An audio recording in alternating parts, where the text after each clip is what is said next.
This is the Draft Season Podcast, coming to you live on August 3rd. You already know, Draft Season Podcast, and, definitely a lot's been going on in the league. The last, day and a half, 2 days of free agency has definitely been, there's a lot to discuss. Definitely still a lot to discuss from draft aftermaths and everything. And we have a very, very special guest on the show, somebody whose content that I've really come to appreciate over the past couple months. Joining us on today, our special guest is Mark Schindler, the co-host of the Premium Hoops podcast, writer, and he also covers the Pacers for what's the SB Nation affiliate name again? It's Indy Cornrows. Indy Cornrows, definitely. So, like I said, Mark, appreciate you for hopping on the Draft Season Podcast. How you doing today, bro? I'm good, man. I really appreciate you having me on. It was good to catch up a little bit beforehand and engage where we're both at. I'm looking forward to this, man. Yeah, man. Nah, it always should be fun, and we got a lot of stuff on the rundown. I know the people who are familiar with Mark. We're gonna get into some of his food takes a little later, but we got a lot before we do get into there. So I know one of our questions that we do start off all of our guests with, just as a little, appetizer for the actual. Just to let the people know you a little bit. So what's your background and, your earliest sports memories, and tell the people a little bit about Premium Hoops and all of the great content that you guys do over there. Yeah. So, man, a lot to dive in there. I actually never played basketball growing up. I always played blacktop and stuff. I was very terrible at basketball. I'm about 5'8" on a good day. So, I've never been awesome at basketball. I was always pretty athletic. I actually, was going for a pro boxing career before I had some things fall out when I was in school. You got hands, bro. Okay, that's what I do have hands, so I do have that going for me. I got quick feet for the most part. I just can't shoot for shit, which is a slight problem in basketball. I know people don't leave you open on the court though. They leave me open on the court, man. Actually, the biggest mistake I ever made in my life was wearing. I grew up a Pacers fan. I'm not a fan anymore. I just cover them. But I grew up watching Paul George, obviously. I wore a Paul George jersey to the blacktop one day when I was about 16, and I think that was the dumbest thing I could have ever done. I think I just had way too much energy when I came out. I was the youngest guy on the court by a decade because I went in the middle of the day on a school day in the summer, and I just got crossed instantaneously. I recovered. I promise I'm not lying. I did recover, so I didn't actually get blown by. But the guy drilled a shot right over my head, and I got called PG the entire rest of the night that I was on the court, which was not exciting. But they left me wide open at the end of the game after I had missed every single shot. But I decided to be on my Jay Crowder, and I took the shot anyways, and we won. So you know what? Vindication in some regard. But no, I really fell in love with basketball because, I'd always been involved in other sports, and then as being an athlete kind of fell out for me. I took some time off from school and just trying to figure out my life from there. I just really fell in love with basketball. And that's when I became kind of more of a league pass person, just going really hard and watching as much basketball as possible and keep me up with all of the news going on in the cycle. And just ever since then, I've been all about it, and it's only grown for me the last year or so. And with Premium Hoops, that was how I started up with it. I was originally going to medical school, which was a mistake. I absolutely hated it when I was at Michigan State. It was great campus, great college. I did not enjoy the actual classes at all. So I ended up going to University of Toledo, which is a little bit closer to where I'm at, and got into communications because I knew I wanted to get involved with sports and doing media in some aspect. And I started up the Premium Hoops, which was then a blog. We've kind of expanded a lot more now, made it into a podcast and actually an entire podcast network and doing a lot off of that. And just kind of has steadily grown from there. So yeah, that's kind of my TLDR intro into getting into basketball. Yeah, man, and I know shout out to our guy Paulie Pockets, and yeah, he said we've all gotten crossed up. If you play basketball, you're gonna get crossed up, and especially even NBA guys Lawrence Frank with some hands. That's fantastic. Oh man, that's too bad. I appreciate it. Even the best rim protectors get gamed on from time to time, so you just gotta get back on defense and work on it. So I know even one thing just to hop around a little bit into some draft stuff. because I know checking out your big board you did, Sharif Cooper was somebody you had extremely high on. Yeah. I know, and shout out to everybody listening to Periscope and on YouTube. Our guy Raz is going to be with us shortly. But yeah, I want to start with Sharif Cooper because you were I don't remember exactly where you had him on your board. I had him 8th on my board. You had him 8th, so yeah, that's really high. And like Sharif's tape was like just passing because I'm a passing geek. And I always say passing is just one of those like attributes to where, obviously you get your guys like Tyler Ennis and Michael Carter-Williams, but guys who are really great passers, there's usually a spot for them somewhere, even on the second unit, even if you're not a great shooter. Passing usually just like equates with, a really good IQ and understanding of like just angles and spacings on the court. But yeah, the Sharif Cooper, pick, I did want to get your opinion on that. Of just like, one thing, like whenever we get into like scouting and stuff, we do a lot of scouting on Dress Season Podcast for football, and basketball stuff. So I know one thing in particular that I think about a lot is, a lot of people, these are paid professionals, the scouts and the front office people who, grind tape and really like have their own philosophies and, just own opinions about, what the actual best players they're going to need. So at least from your end, because like I said, just trying to figure out what is it that, other teams or other decision makers didn't see. So for you with Sharif falling that late in the draft, what was like, just from, your perspective, what do you think it was that had him fall? Or what was it that sometimes teams miss? So from your perspective, what do you think made him fall, or what do you think teams might not have properly valued from what Sharif did at Auburn? Yeah. It's a lot of great questions. I think for me, and this is not all to sound cocky, this is my first real draft cycle and diving in and really putting the work in. I personally think teams made a mistake and really overthought things with Sharif. I think a lot of it came down to teams being a little bit scared off by his size and his shot, which I do think there's, some understanding there. I get it. But I think for me, like Sharif was a guy I started off a lot lower on in the process, like later on in the first round, not on the lottery. And the more that I watched him and the more that I tried to pick apart his game and find holes in it, I just realized at the end of the day, like he is outside. I think it's different because Cade, you have to factor in like he has the size on top of his court vision and ability as a passer. But like Sharif gets wherever he wants on court with or without a screen. And he can just take advantage of it, even if he's not like the best scorer in this draft. He's a good scorer with real framework to build upon that. I also think the shot, like I was talking to Ricky O'Donnell from over at SB Nation about this on a pod the other day. Like, shout out to Ricky. Yep. Oh, he's awesome, man. Yeah. But with Sharif, like we talked about it, and it's like, especially looking at the shot, like he was coming in off of, really missing a lot of time on court because of the delay for him getting on court at Auburn. And that factored into his shot most likely. He's already a smaller guy. You need your legs a lot to get behind a shot, and that probably factored in. But also he's removed the lean that he had, like as we've seen from the combine footage. Like he doesn't have that lean in his shot anymore, which I think is like the only real hang up with it. But he's also not a guy who's an unwilling shooter. Like I think even if – like my way of looking at him was maybe more like it's not even boom or bust to me. Like it's just I think even if his shot doesn't get figured out so that he is taking pull-up threes, because I think that would be really important for his game, like he's still going to be one of the best backups in the league. And at the end of the day, I think that's kind of something we miss a lot with analysis. Like we get really focused on starters and having stars, but like we've seen with even looking at Atlanta, like they really struggled without having a backup point guard all year. Like having 48 valuable minutes of play that are positive on court is important. So I think there's a way like you could bring Sharif in, and even if he doesn't pan out as a long-term starter, I think it would have made sense. But yeah, I definitely think that teams are going to regret passing on him the way that he did.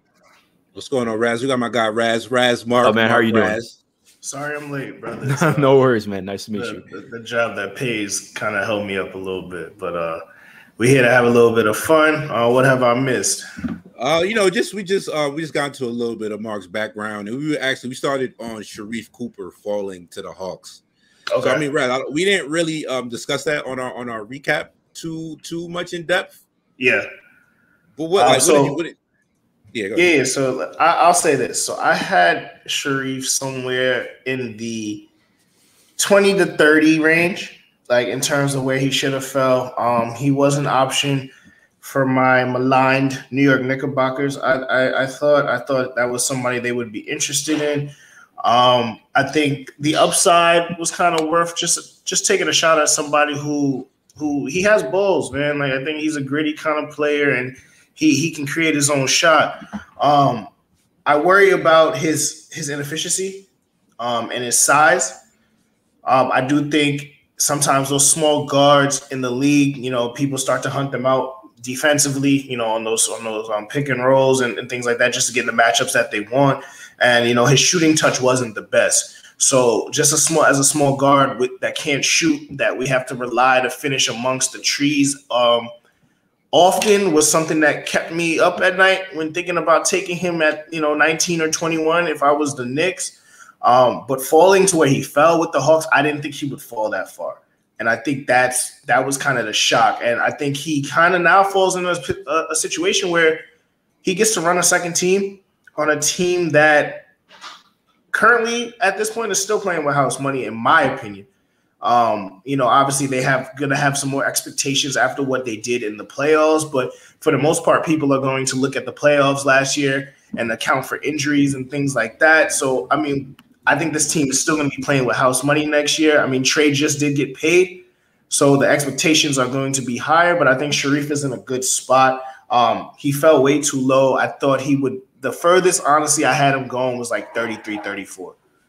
I could definitely see, like, Sharif could be a star in Summer League. Like, that actual setting might just be, like – it could just be perfect for his game. But I know, Raz, you did touch on the Knickerbockers, so I do think moving around a little bit, we could get to some free agency stuff at least. So obviously the Knicks did a lot of maneuvering and getting into free agency stuff. Re-signed Burks 3 years, 30. I think Noel also got 3 years. Also re-signed Derrick Rose. Taj Gibson came back on a 1-year deal, and obviously Evan Fournier got 4 years, $85 million. So a day out. Mark, we'll get your opinion afterward. But Raz, as the Knicks fan on the panel, what do you make of, so we've actually got to see, I guess the blueprint that the front office is putting together after the draft trade downs and everything. And I know you mentioned it was much more frustrating in the actual moment than it was afterwards. Than the actual picks that they had. But what do you make of the past week of Knicks transactions and how this? Are they actual? For next year, I think it's going to put them in an interesting position of, there's probably some regression for the team overall, but the team is going to be more talented than it was last year. So, what do you make of the Knicks' decisions recently? So everybody's making like a big deal about these 3-year deals. They paid all these guys. They doubled their salaries. I'm like, first of all, you took flyers on Burks and Nerlens, right? Like, those were flyers that they took last year on prove-it deals, and they proved it for the most part. Like that, let's start there. Like, Nerlens proved to be a capable defender, and he filled in for Mitchell Robinson when Mitchell Robinson was hurt. Now, you can say, was he $12 million a year? Is that a bit much? I don't know if it is. Look, it's the NBA. Like, what would you pay him? They can't. They got too many. The thing with the Nerlens contract, which as impactful, and Nerlens has always had, this is like last year was one of the first visualizations of Nerlens that it's funny because Nerlens used to get some, like, when he was coming out, there was like Nerlens was a number 1 pick. There was hype for him going number 1 in the draft before he tore his ACL. Mm-hmm. So defensively, he's always been like a special anchor who has some injury trouble. But the thing with the Nerlens contract doesn't really make sense is you saw some of the issues for him in the playoffs, but afterwards you have you have Mitch Robinson, who is I think he's going to be restricted next season or next year, and you have Obi, who obviously who shows signs down the stretch. To be honest, to give credit to him, I know we were a little lower on his fit in the league due to just the lack of foot speed, but they're just collecting centers and. Julius also needs minutes at the 5, and if he shoots a little less effectively this year, then this could really change the direction of everything. But if he shoots a little more inefficient than he did this year, obviously I don't expect him to have the same 3-point shooting season that he had this year. Like that, I think he'll regress a little bit there. But then you added in Fournier, right? You added someone who we both can identify, all three of us can identify as a efficient shooter. Like he struggled in Boston when he got there. That happens, change of scenery, things like in the middle of the season. Fournier's probably underrated from I think he's a little underrated. People are screaming that it was a terrible deal. And I'm like, he shot 41% free last year. What are we talking about? Like the one issue the Knicks had was shooting and somebody who can get a shot. You signed him. Like you signed one of them. Like I don't like that he's not a flashy name to everybody. Like that's the issue. But like Fournier, when he's rolling, he's going to be an 18-point scorer who's shooting 40% from three. Right. So, Mark, hold on. Not to cut you off, because I think a lot of Knicks fans really hated on the Fournier pick. But Mark, I think and in general, I think a lot of the picks or a lot of the Knicks moves made sense. But in general, I'm just a little lost on what the actual direction is, and that's just that's trademark Knicks stuff. So, what do you make of the Knicks offseason, Mark? Yeah, I think it's fine. Like I'm not really I'm not down on it, and I think that for me it's like a C plus B minus. Like I get the direction. I think more of what I was really hoping they would go for with the draft, like Raz mentioned. I really wanted them to go after Sharif Cooper. I thought it would have made a lot of sense. Because to me, when I look at this team, what they really miss is somebody outside of Julius who's going to consistently create offense. And I think they're really relying on RJ making another leap this next year, which is definitely possible. Like he took an awesome leap this past year, and I loved watching him play. I still really want to see somebody else who's going to get to the cup consistently and make for others, because I just think right now so much is going to be put on Julius again this next year.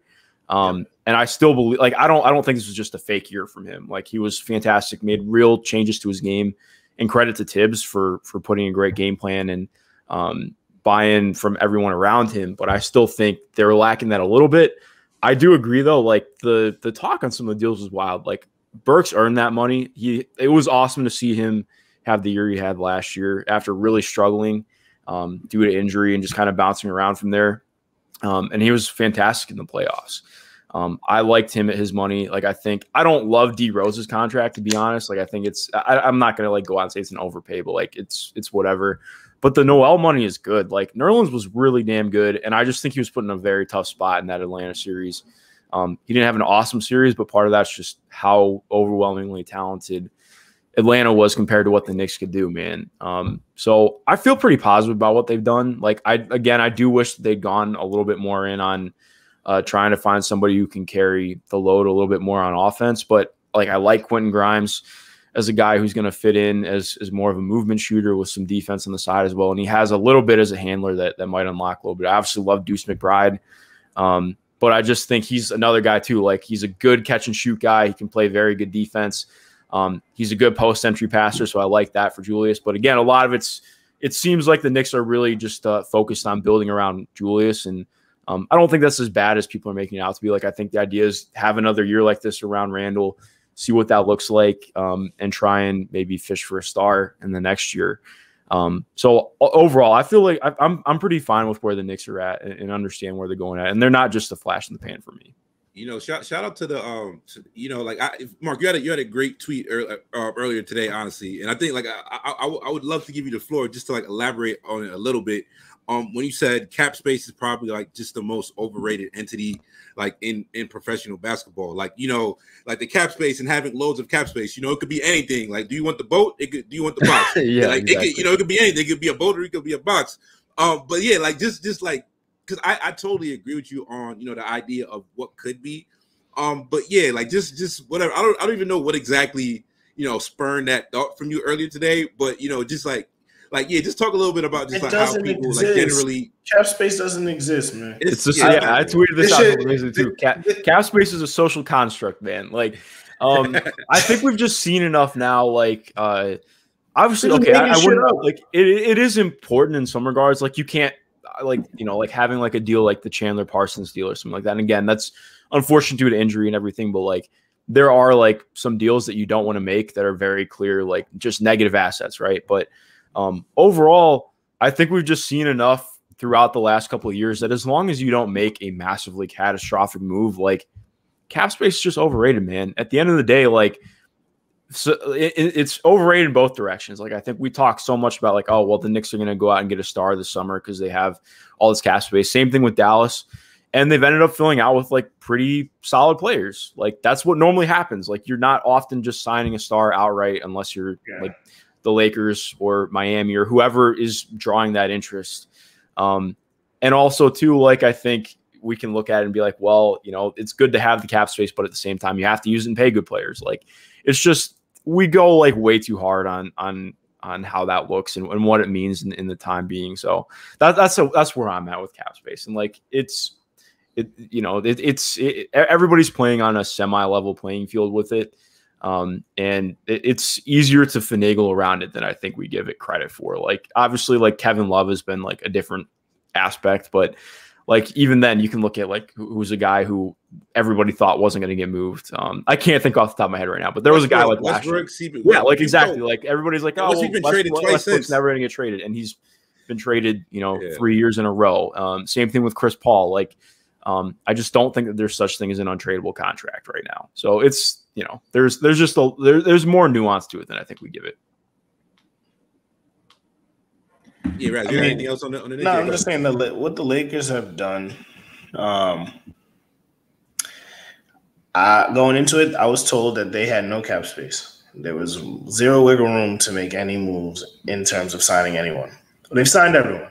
On minimums, they're all getting minimums. So I mean, Kendrick Nunn just took 2 years.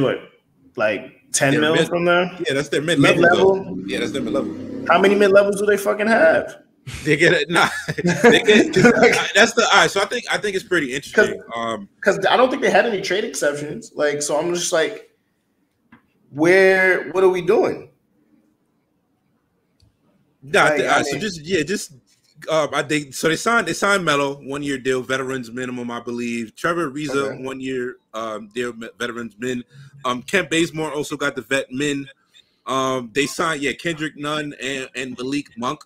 All those guys are because I think if my math is correct, I believe AD, Bron, and Russ Westbrook on the quadruple supermax. Yeah, but he's making I think he's making 44 mil next year. Yeah, those three guys basically take up their whole cap. So, I mean, like I said, but you look at any other team. This is the benefit that the Lakers have.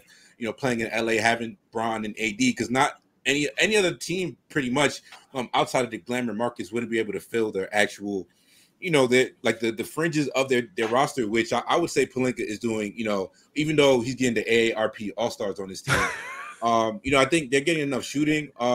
I have my own takes, but Mark, what have you made of the Lakers offseason so far? I was interested. I still don't really know where I sit on everything with Russ. Like I think it's more for me. I'm not really going to have a real concrete opinion until how we see it play on court. It's so odd how Russ is just like one of the 4 or 5 guys in the league. I mean, him and DeMar both who signed today, like 2 of the most divisive guys in terms of like how people view them. And I think there's a lot of middle ground. Like Russ was really good for half of last year. The other half of last year was catastrophic, but also you have to take into mind like he had an injury. It's going to be very odd to see how he fits with LeBron and AD. And I'm honestly like I'm not really that worried about the offense for the Lakers. I'm just more interested to see how the defense looks. Like losing Caruso hurts a lot. I also think losing KCP was like just so important for what they do defensively as a chaser, even playing at the point of attack too. Like that's losing a lot defensively and one of their more consistent floor spacers too. But I mean, it's going to be looking okay. Well, can Russ find a little bit more defensively that hasn't been there for him for a while? But ultimately, looking at the signs they made, like I like Kent Bazemore as a minimum signing. I don't love Dwight, to be completely honest. I think Dwight was really rough in Philadelphia last year.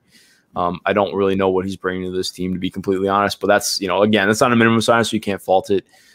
Bringing back THT, especially on that deal, I think is a plus. They're hoping for a lot more out of him. I wanted to ask you about him because THT is one guy that you cannot get a rational opinion out of him from Lakers fans. Lakers fans, like they love to overrate their prospects. All teams do. As a prospect, though, what do you make of THT and what do you see from him in his first couple of years? Because I feel like the discourse is pretty wide ranging on him. But what do you make of him as a player? I mean, I like him. He's had really good flashes.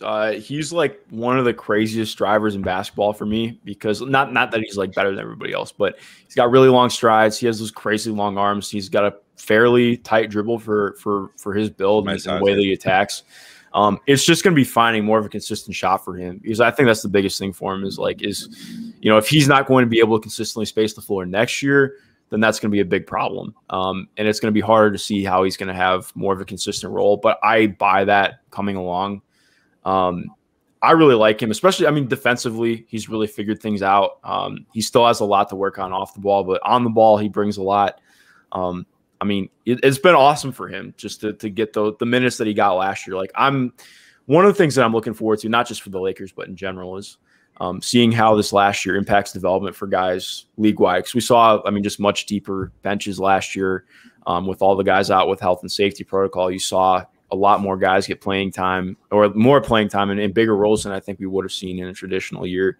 And I think that's going to be good for some of the development of young guys. So I'm excited for THT. I actually am trying to think it through. Like, I would be kind of surprised if he doesn't start next year. Right? Yeah. Or finish. Or if he got a chance to finish, to be on the finishing line. Yeah, too, he's somebody who I mean, like, just thinking about their roster now. Like, obviously, they signed Malik Monk too, which I loved that deal. Yeah, that was a great one. It's fantastic. He showed a lot with Charlotte last year. The shot is finally coming around. The defense has gotten a lot better, especially just as a rotational defender. He's not a guy who's going to like pop off with like crazy steals or blocks or anything, but he's in the right place, and I think he's going to be very good there. Trevor Ariza he's 37 now, I think, but he still provides some value there. Like, I really like what they did with their UDFAs as well. Like, Joel Ayayi was a guy to me who I had borderline first round. And especially coming in as a role player automatically, like, he's going to be very good there. I think he's a guy who'll play on the, off the bench and have real rotation minutes by the end of the year. I think Austin Reeves is probably a little bit closer. I mean, a little bit farther away. But he's a guy who I think is going to have an impact too. Like, I've liked they need some shooting. So yeah, he got a chance to, considering they have to do everything on the margins with how much money they have on their top three guys. Like, I like what they're doing for the most part. Yeah, and even with the I guess, parlaying into, I think the team that had the other most interesting free agency in the last 24 hours, like Lonzo Ball it was funny because I was taking a nap when free agency started and I was awakened. Rookie mistake, man. I had the Woj alerts on, so I was ready. But so Lonzo got 485. Lonzo's another one to where I think like he kind of I think just where people see him, and I think there is a segment of people who I guess see another avenue for more upside there. But even if you don't, Lonzo is a really solid player. Lonzo, Caruso, they brought in, who they stole from the Lakers, and the DeMar contract that also came down. So what do you guys make of Chicago? I know even I'm a huge Lauri Markkanen fan still. I still believe. I know even once the Nikola trade came down, I'm laughing because I got Kendrick Perkins in my head as I was trying to pronounce. Once the Vucevic trade came down, I know that was probably the end of Lauri in Chicago. And defensively, I do think Lonzo and Caruso on the wings. I think it fits pretty well next to somebody like Vucevic, and the fact that they have DeRozan now, who also occupies this weird spot in the league as a player. So what do you guys make of where this actual Bulls team is going to be next year? They obviously gave up the GOAT Thaddeus Young, which sucks. Sad, he was a huge part. He was a huge Thaddeus Young fan here. But Mark, what have you made of this Bulls offseason so far? Yeah, I mean, I think it's, again, having to look at everything in a vacuum. Like, I know a lot of people were crying out that DeMar got overpaid. I'm not, I think he got paid a little bit more than I would have paid him, but at the same time, like we're talking about with cap space, that deal is still moving. Exactly. Like, looking at next year, they're going to be a better team next year. This is a team that hasn't made the playoffs since I was in high school. So, I mean, it's at the end of the day, you have to get good at basketball at some point. And I think the Bulls have that next year. I loved what they did for getting Vooch last year, obviously. It makes me sad trading Thad. I still think like they're expecting probably a lot more out of Pat Will this year as a sophomore. But I loved it, man. Like DeMar is going to be fantastic in getting consistent rim pressure for them, opening things up for that offense. I know it's a little bit wonky looking at how that's going to be spacing wise, but I'm not really too perturbed by it. Like I think like we mentioned, Lonzo, he's developed himself in a consistent floor spacer. I think this is an awesome context for him too, because it's pretty clear that they know they're not going to ask Lonzo to run their offense because that's not the player he is, and that's not a bad thing. Like he's more of a wing than he is like a true lead ball handler, but he's awesome as a wing. Like he's a very good connective playmaker. He's awesome in transition. He's a good shooter on high volume now. Like I just really like the moves that they made, and I don't know how I would have them shaking out in the top of the East. We still have a lot more time to come to figure that out, but I liked the moves that they made. I appreciate that Arturas Karnisovas and Mark Eversley decided to go all in and figure things out from here. And another thing, and not to keep going all like on and on, but like I just like that. I mean, I wish that people look at it more in terms of like, I think people see the contracts and like, oh, well, this is all what it's locked in for the next however long. Like very rarely do we ever actually see guys play out their full contract with the team, especially when it's this big. I think you have to look at it 1 year at a time, which, maybe sounds a little bit reductive, but I just think looking at this next year, knowing what this team is going to look like, you have to look at it from there. There's room for moves to be made from here on out. It's not just all concrete like this, but I like what the Bulls are doing so far. How about you, Raz? I don't think they're gonna play any damn defense. That's my first thought. Levine, DeRozan, and Vucevic. You leave your defense in the hands of Lonzo and hope that Pat Will progresses as a defender. I mean, he's not bad, don't get me wrong, but just adapting to the NBA game and the offensive prowesses that he has to see every night. But I mean, these are all good moves, and I think this team is clearly better. They have now more of a veteran presence. I know they got Vuce late last year, so it might have just been a little bit too late last year to make that push. They did start pushing, but they just didn't have enough. DeMar is going to bring what DeMar brings every night, and that's going to be 25 and 5. So you can always use that. Did he get overpaid? Whatever. I don't know. I would have liked him on a bunch of. It's not my money. Yeah. Exactly. like it is what it is. I think this team has improved. Lonzo and DeMar are improvements on this roster. And then that puts Kobe White back. That was actually what I was about to say, because I don't know if like Kobe's on the block. I don't know if they're gonna try and like swing him for like some more. They re-signed Satoransky, right? Satoransky was traded to New Orleans in the Lonzo signing trade, where they got the Graham signing trade. I don't know exactly. I have it written down here somewhere. I don't know if that Graham trade is malpractice. Like that is like. Oh man, they gave up a first for him too. Like, is that what I'm hearing? Yeah. All right. So I think it's a pretty like I said, Kobe White. I just don't know what they're gonna do. Like possibly they trade him for another guard. Can he play next to Lonzo and Caruso? Hypothetically, those are the type of guards you need next to somebody like Kobe. But for a scorer, I know his rookie season did score a lot of flashing. Last year was a little more inconsistent just from the role and his production. But yeah, I think going to New Orleans and Raz, this is something that we talked about. I don't hate. I like the Trey Murphy pick. That was something that I really did enjoy. Valanciunas is obviously an upgrade from what they had. Devontae Graham, I don't like. I guess him and Kira is going to be I guess you could have worse guards than Kira and Devontae. Devontae, like I saw the stat about Devontae. Like his finishing is really tough. But you basically I think his shooting, his pull-up shooting is real. And I do think he's a pretty good passer when you put him in there. So I think at least for you, Mark, what do you make of the Pelicans? And I know a lot of people have put pressure on, and obviously people are saying the Zion clock is on. For somebody like Zion, who like God bless Zion, and I'm gonna pray for his health throughout his career, because like just the frame and his athleticism, you just like wish for long-term health for a guy like Zion. But is he actually going to take the qualifying offer? You know, like Porzingis is really the only guy who, you know, I think the league has, you know, considered a max guy that most teams would, you know, value as a max guy that didn't end up signing that contract with his original team from the actual recent, you know, or from the past like 10, 15 years off the top of my head at least. But what do you make of the direction of this Pelicans team, Mark? Yeah, I think the Pelicans are the team that I've probably been the most critical of so far, other than Sacramento. Like I just don't really like. It's tough because I think looking at the Memphis deal, like getting Valanciunas back, I think made sense. Like I like what he could do. I think he makes more sense.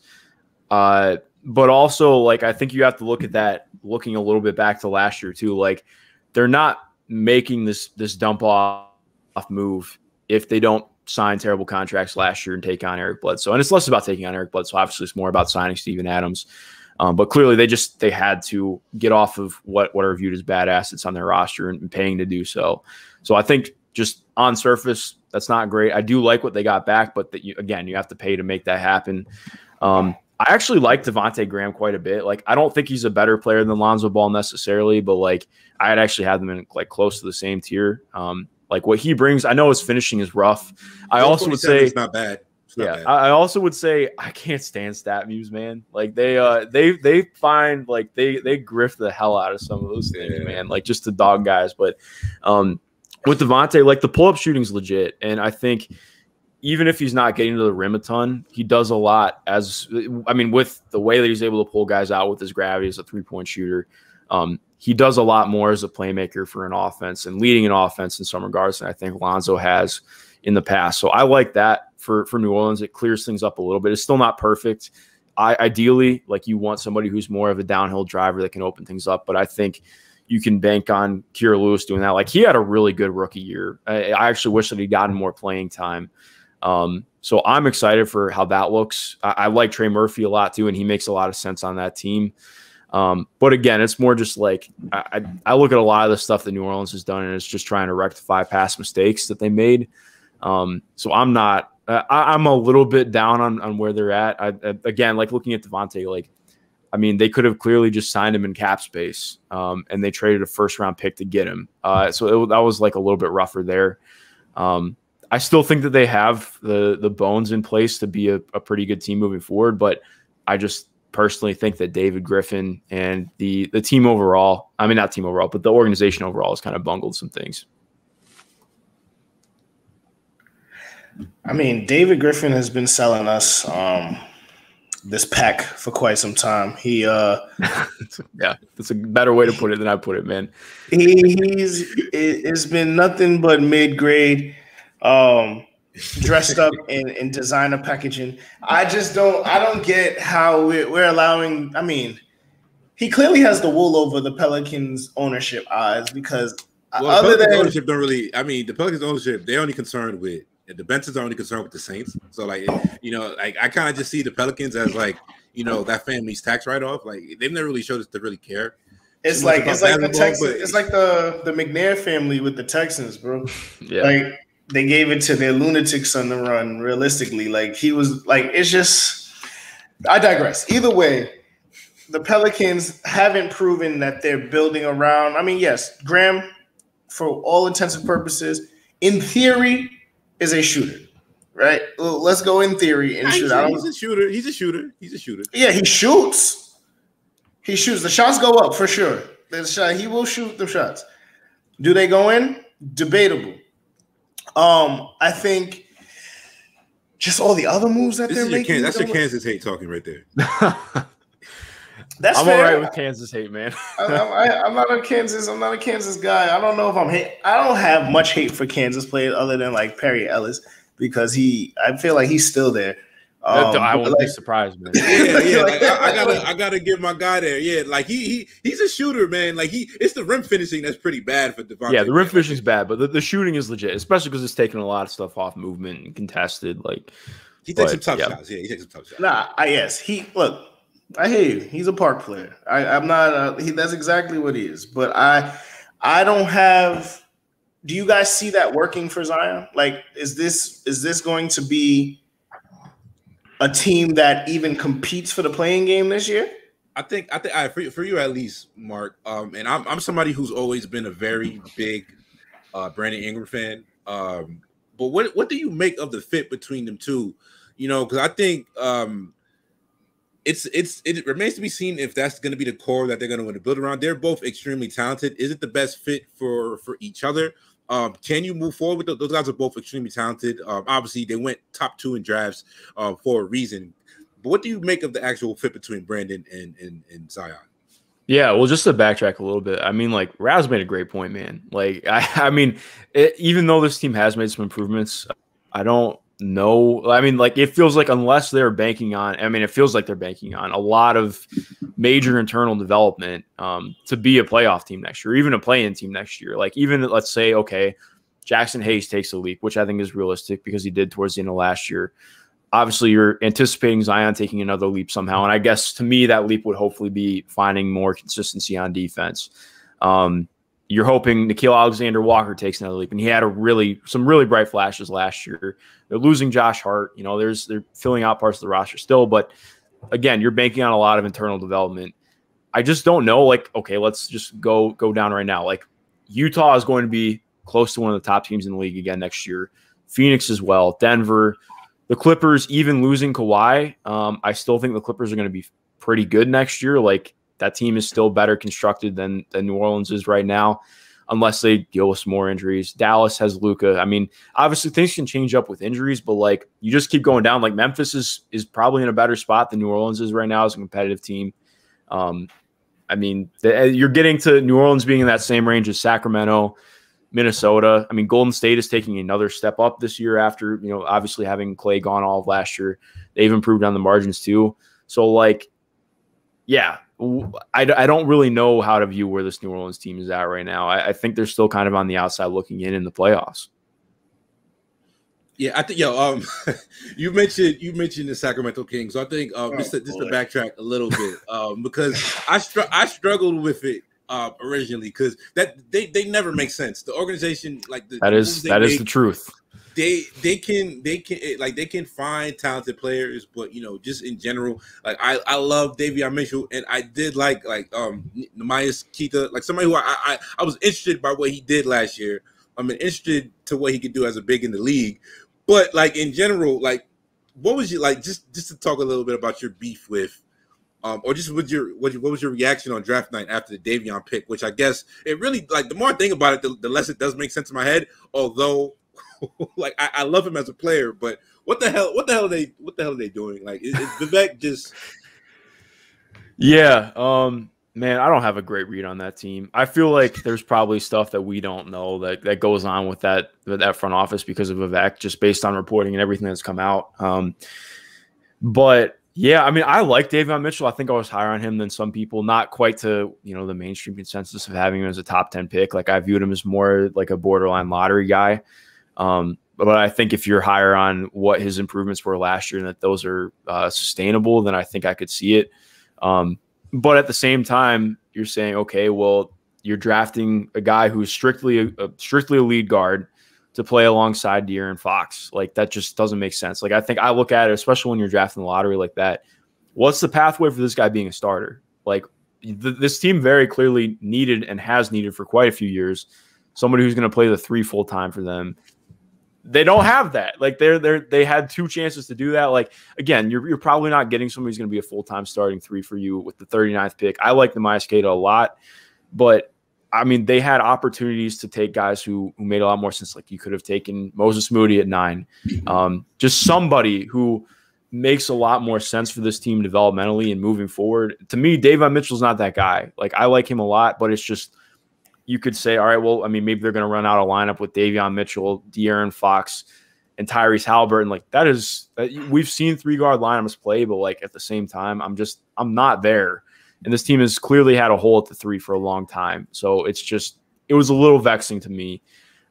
Re-signing Rashawn Holmes, especially, like, I expected him to get more. Like, he signed for 4 for $55. Like, there were reports of him getting like 4 for $80 potentially with Charlotte. That fell through, obviously.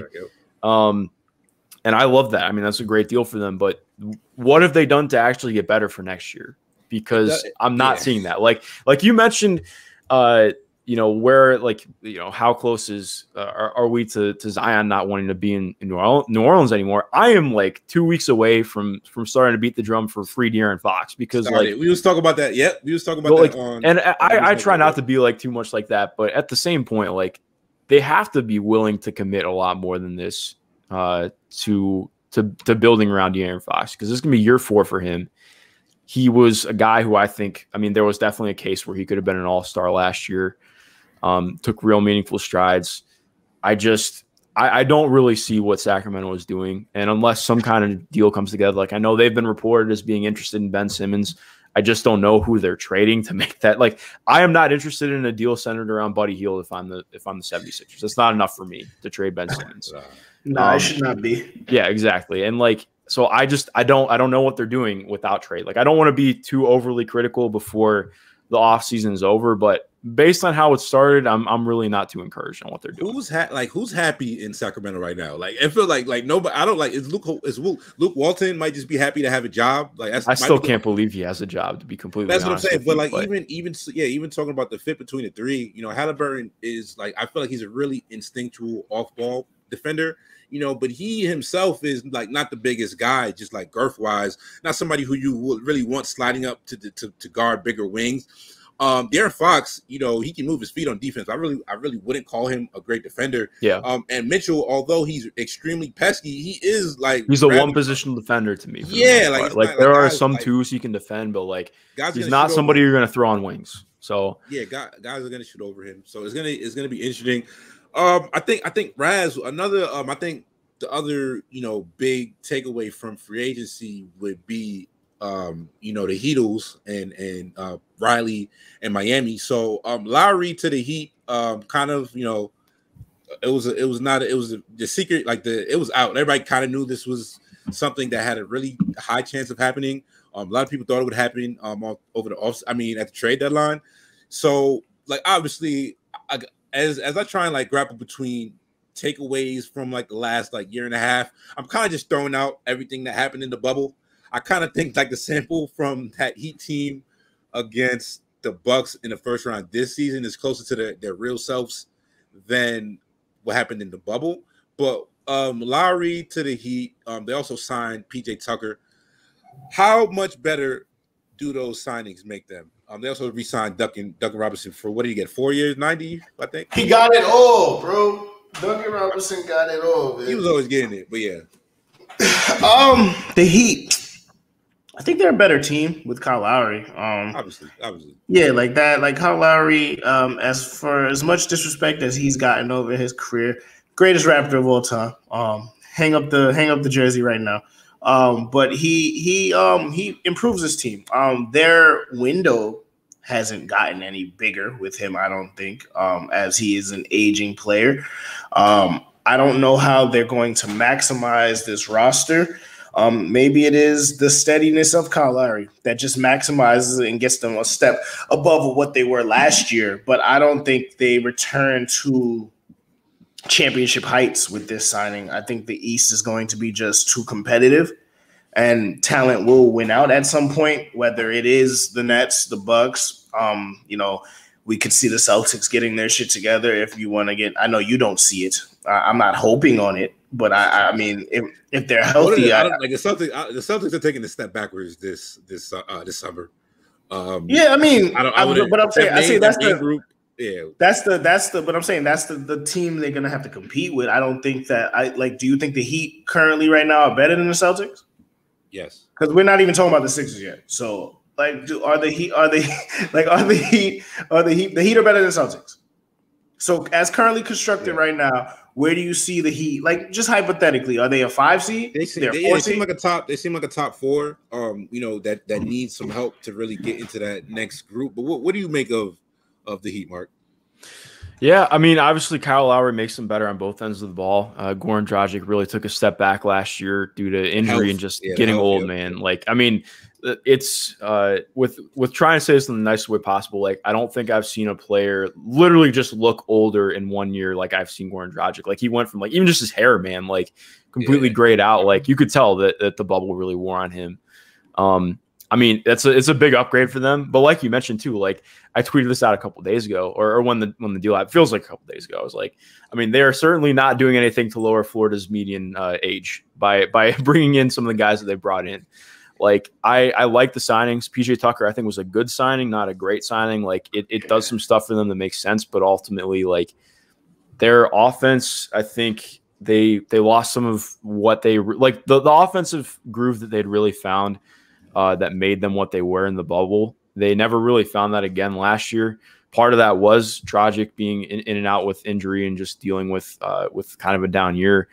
I think the hope is that Kyle Lowry brings some of that because, frankly, he's just a better offensive player at this point, better defensive player. Like a lot of it's going to be the Heat banking on being one. I mean, just looking at them right now, they're the team that I would buy as the best defense in the league next year based on the improvements they've made.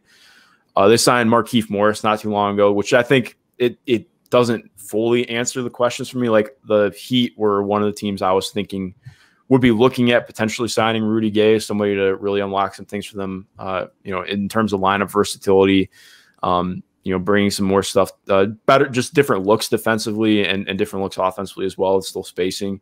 Like PJ does that and he's a good defender, but like other than shooting corner threes, it's really hard to envision how PJ is going to impact that offense. And he's not necessarily who I want starting during the regular season.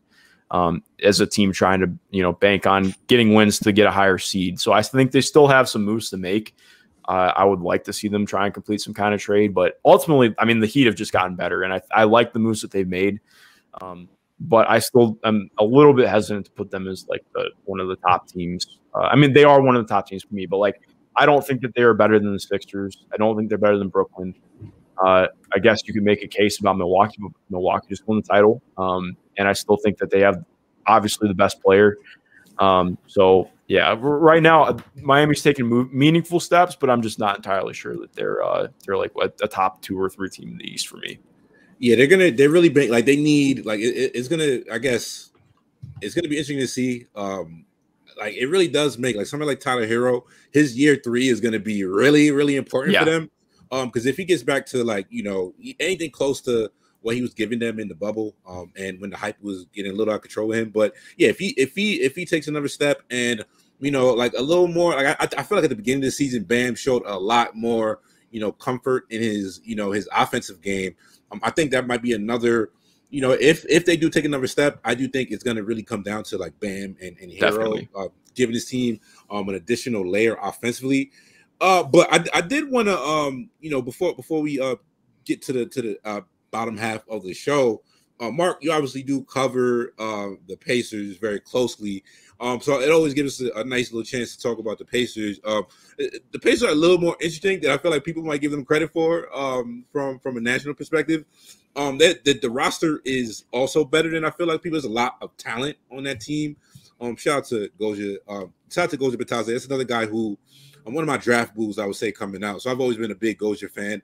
I'll be interested, but just to get your perspective on this, because I feel like the story didn't get, I mean, it got a lot of run nationally, but I think the dysfunction inside the Pacers locker room, I feel like it got kind of knocked down by some of the other NBA stories, so it might not have really took center stage.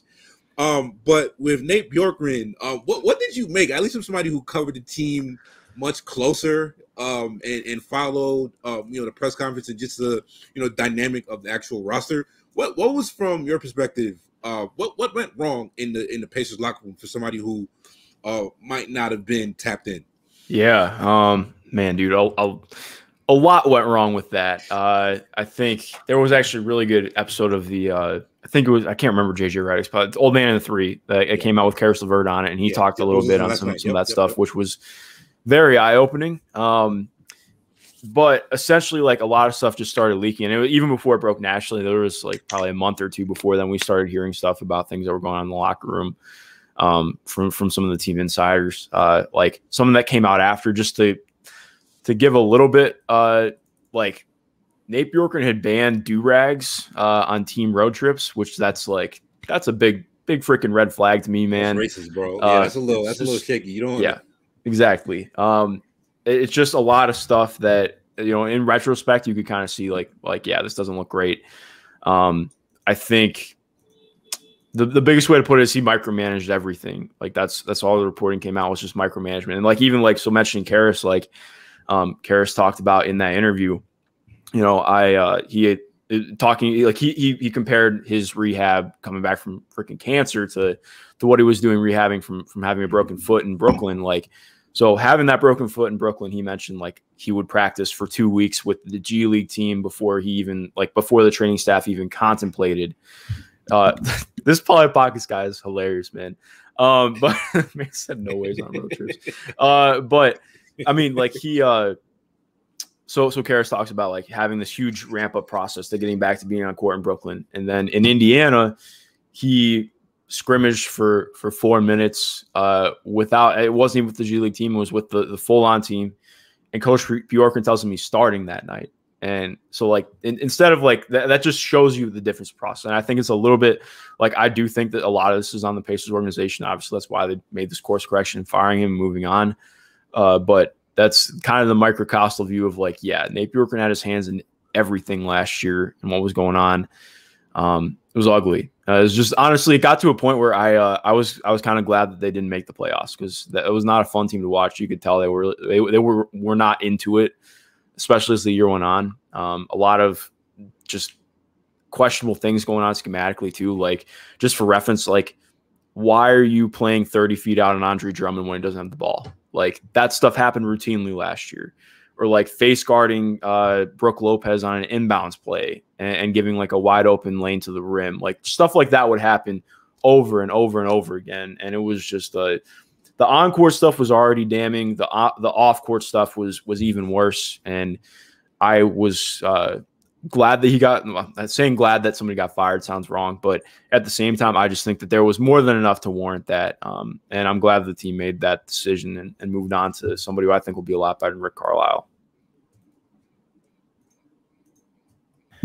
The Pacers, man, listen, they got better. Let's go with that. I think they're a very underrated team. People like to tell me that Sabonis is overrated. I don't know how you could say such a thing. The Miles Turner situation is something that he's not overrated. He's just not perfect. Few players are. I mean, we have to start. Nobody is, man. We have to start thinking about that. Like, how many of these players? You have to look at these players for what they are instead of what you want them to be. And I think that's what we kind of get into it. Like, everybody's not LeBron. Nobody's Durant. Like these guys are generational 101s for a reason. So we have to leave it like that. Like you're looking at someone who averaged, what did Sabonis average last year? 2012 and 7. Yeah, I think it's 2012 and 7. That sounds about right. Yeah, 2012 and 7, yep.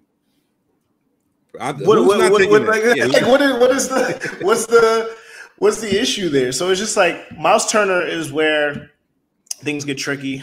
He's been in trade rumors since I was in college. So like it's one of those things where it's just like, are they gonna trade him or are they gonna keep him?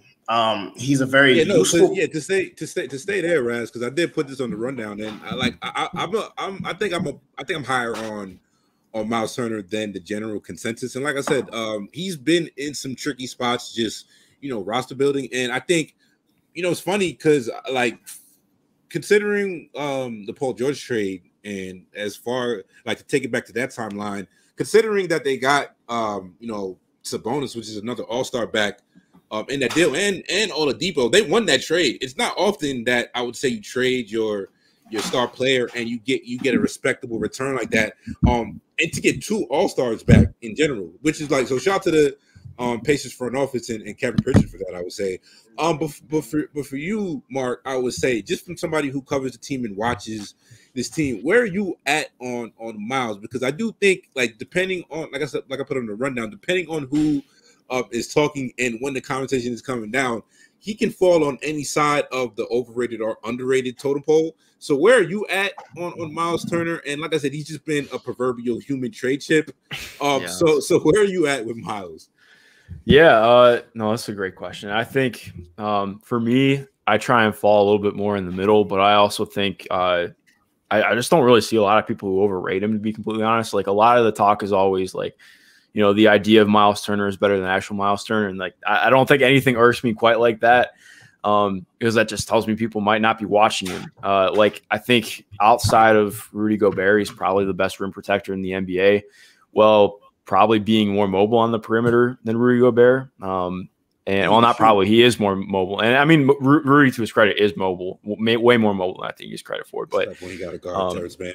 Yeah, exactly. Yeah, exactly. But that's a tough cover, regardless, man. But like, I think looking at it, I mean, Miles, if he's healthy all of last year, he probably makes second team All NBA. I mean, not All NBA, second team All Defense. Got a little bit of a difference in that one, but.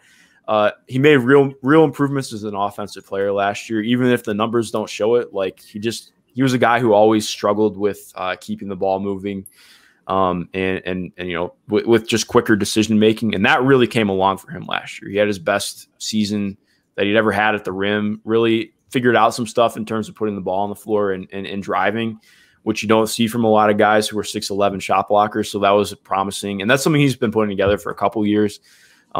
Just really improved his inside game. And while the numbers don't show that, like I think it's just important in watching, like that stuff was very apparent.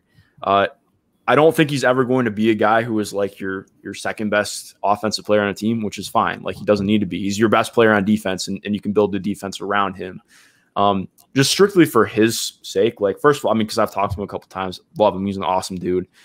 I just want him to have some clarity on what the hell is going to happen, because like you mentioned, like he's literally been in trade talks for almost 5 years now. Like it's just getting to a point where it's like, okay, well, it almost just feels like unfair to him in some ways to like keep having him up in rumors like this all the time. And I know Kevin Pritchard in the front office always want to have like they're open with who's in rumors, like they let the guys know. And I appreciate that. But at the same time, like if I'm Miles Turner, and I know for, 3.5, 4 straight years that I'm on the trading block, or I'm the guy who could hinge on changing things. Like I just want to have stability and know that I'm going to be here long-term or somewhere long-term.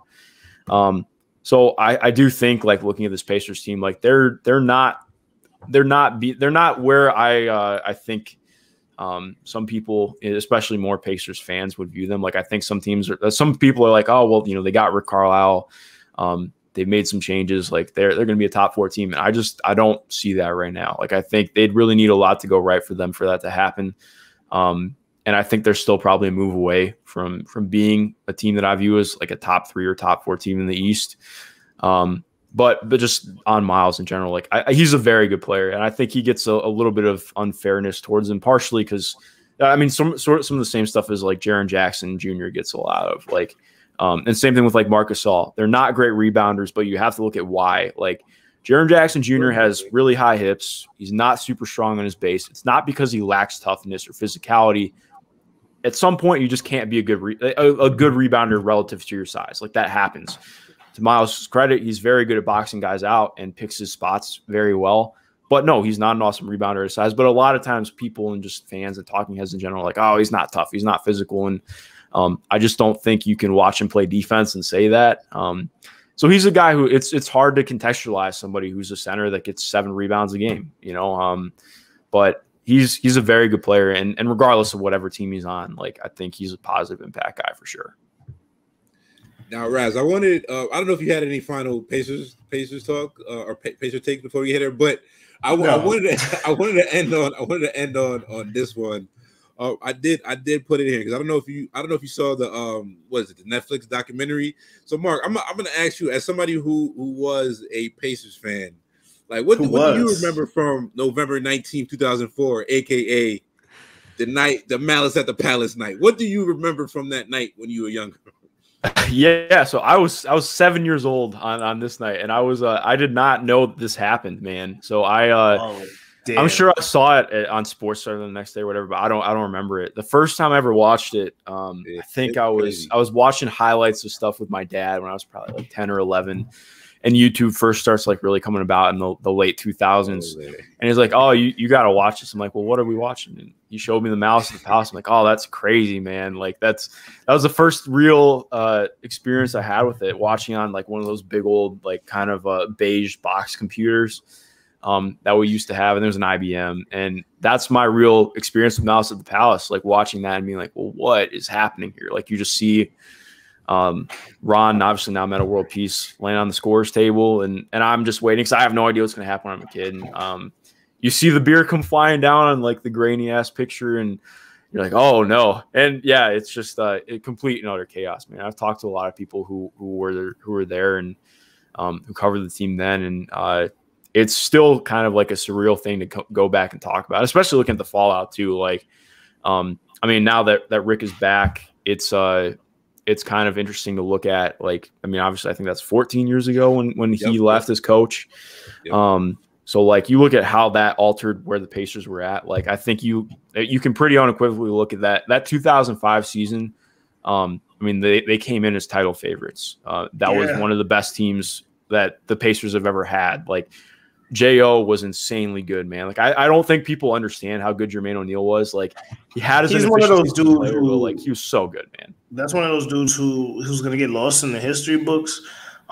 With just the talent that he had in that short prime that he had it, you know, that 5-6 years where he was just like, yo, like Jermaine O'Neal, like I remember like vividly watching Jermaine O'Neal. I'm like, yo, O'Neal must just be the best basketball name in the game because it's just like it was out of control. And I watched that game live, actually, not even to cut you off. Yeah, so like I was at my grandmother's house. My parents had a date night. I believe, was it a Friday? Yes. Yeah, it was. It was a matinee game, man. Because it's like replay of the. I mean, I've gone back and watched that Eastern Conference Finals from 2004 so many times. Like ugly ass games, man, but like so much fun in them. Like I love. Like how often do you get to watch Ron Artest chase Rip Hamilton off 18-foot curls for like an entire night? Like I love that stuff. So yeah, sorry, that didn't mean to cut you off, but yeah. No, you're good. You're good. Like I was watching that game at my grandmother's house, and at this point, you know, like I think it was the only thing on because I think it was the Friday night game, and you see that come on, and you're like, is that true? I didn't know that. That's kind of wild to me, if that's true. That's for real. Yeah. Wow. I saw an interview with Ron the other day. Like he's still like, I can't remember how he got into touch with him, but yeah, I mean that's just who he is, that's man. Ron, that's Ron. He's Ron. Shout out to Ron from Queensbridge, but yeah, I mean watching it live is one of those things where I think I don't even think now they would cut it off because of just the shock factor, but like it's one of those things they probably should have cut off then, right? Like they probably should have cut it off and we should have went to the studio. But I think the live commentary was the best part about it. Like the live commentary with the announcers. I'm trying to think who was on the call that game. But it was just one of those things where like that punch where Jermaine O'Neal slips. Like that wet spot, spot on the floor saved a life because Jermaine O'Neal was coming near with every bad intention. Then you had Stack 5 up there throwing haymakers, and I think the best part, Bill Walton and Mike Breen. Wow, what a fucking what a Bill Walton probably high as hell. So I think I think the most important part about it is after where they tell a story where Steven Jackson is talking to Ron Artest in the locker room, and Ron Artest is like, yo, do you think we'll get in trouble for this? Yeah. The fuck you mean, do you think we'll get in trouble? Like, you might not have a job tomorrow, bro. Like, what are you talking about? Like, so I just think the type of the switch that snapped, and I think some of these fans still need their ass whipped, if we're being honest. Oh, 100%. They were bugging this year, man. Like, if there was about to be like a Mounds of the Palace too. That lady in Atlanta, man. Oh my God, that shit. Oh my God. Yelling at Ron, like, oh, come on, get your ass out of here. Like, I can't, like, just to go off on my soapbox, I can't stand fans, man. Like, I get it, but like, I understand like wanting to jaw with people, but like at the same time, I wish that it was like football sometimes, and where you're not right on top of everybody, because I just think that opens up for a lot of nasty interactions like we saw this last year. And I'm hoping that's better this year, because that stuff really, it rubs me the wrong way. Yeah, it's whack. Oh man, but yeah, I think this has been a fire episode. Mark, appreciate you for making some time, man. Let's end on this. I do, because like you are renowned for your food takes, and I know Raz mentioned it, but yeah, you get put in the pack for some of these food takes. Now that is the truth, man. I get ratioed often. what take got you put in the backwood the worst? Like, what really got you? Like, what did they pack you up for? Like, what food take was it that people like hated the most that came from your Twitter account? I think the absolute worst I probably had was man. It's either the very first time I ever put some out was I like vehemently just hate pickles. Like we were talking about this earlier.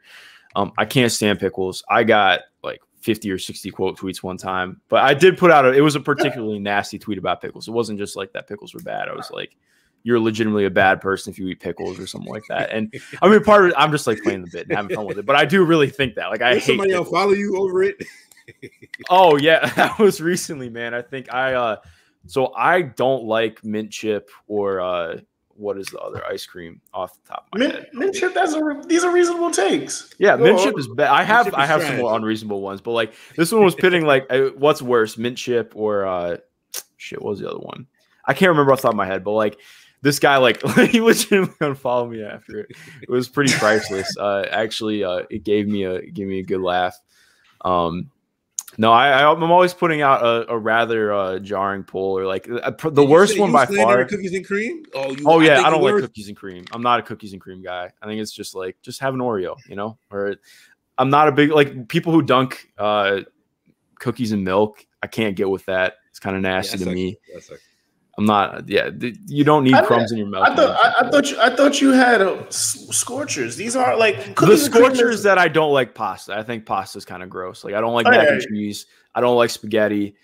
See, we took it there. Mac and cheese and spaghetti are gross. I'm not a fan. I don't know if you know about this. The black community loves. I learned that. I may or may not have been called racist for saying that mac and cheese is gross. I did open myself up to some slander on that. You're a regular David Duke now, I guess. I don't know about that, man. Maybe David Duke who played at Providence. I don't know about that. This is an NBA podcast, you know. I mean, a fantasy sports podcast. We do think that's a bad name. But pasta spaghetti, like spaghetti also has a stranglehold on the black community. Pasta in general is good. Like it's very hard to have bad pasta. I mean, it's not hard to have bad pasta, but it's hard to dislike great pasta. How did you get on a kick of not liking pasta? Living in an apartment by myself for a year and a half, did that to an extent. I also just have never really liked pasta much. Like if I get chicken parm, I'd rather have 2 chicken breasts and have spaghetti underneath my chicken parm, man. Like it's a waste to me. Like I get to me, man. I look at pasta and I'm like, this is just so I can eat sauce. Like I like sauce. I don't really care for noodles. Like there are like pastas that are okay. Man, please, like, I don't mind. Please tell me you weren't slandering pizza. Oh no, I love pizza, man. Okay. How do you feel about grilled cheese? It's fine. Like it's like if you make it right, it's fine. Like as long as you don't use like the crappy Kraft singles or some shit to make your grilled cheese, I think it's good. All right. Nah, man. Mark, once again, appreciate you. Let the people. I mean, direct all pasta related hate tweets to at NBA. Please do. But Mark, please let the people know what you got coming up. Plug the Patreon and all the great stuff you do, bro. Well, first of all, I appreciate you guys having me on. This was a blast. Love to do it again sometime. You can find me on Patreon. It's my tag tweet. I'm still trying to find full-time work in basketball now that I'm out of college. And that just helps me out while I'm getting there. I put out stuff very consistently, both podcasts and written. You can find me on Twitter at mschindlerNBA. All my stuff is up there at premiumhoops.org. All my written content goes up there and over at Indie Corners as well, both on podcasts and writing. I'm doing a lot of stuff all the time. Love basketball, so I can't really picture doing anything else, man. You know what? That's what I love to hear. Honestly, we fall into that. We like everything, but basketball is, we drive a lot of that content too. So I appreciate you hopping on. I apologize for my tardiness. Oh, dude, you're good. Don't worry about it. I still got to pay rent, so you know how that goes. For sure. So now we'd love to have you on anytime. We could do a crossover on your shit too. Just as long as we can curse there. And definitely. But yeah, I mean, Sean, take us out. Yeah, man.